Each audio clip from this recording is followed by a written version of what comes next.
என்னுடைய அனுபவத்தில் நிறைய பேர் சொல்கிற ஒரு வார்த்தை இந்த வார்த்தையை நான் கேட்டிருக்கிறேன்.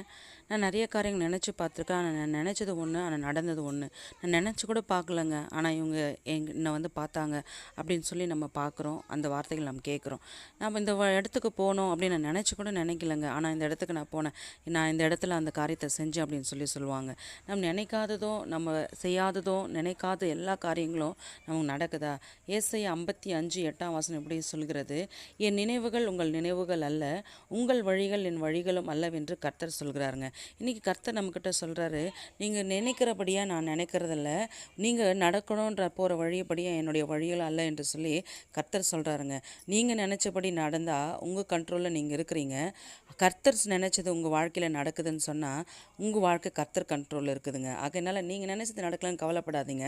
கர்த்தர் என்ன நினச்சிருக்கிறாரோ அது கண்டிப்பாக உங்கள் வாழ்க்கையில் நடக்கும். கர்த்தர் உங்களை ஆசீர்வாதமாக வச்சுருப்பாரு.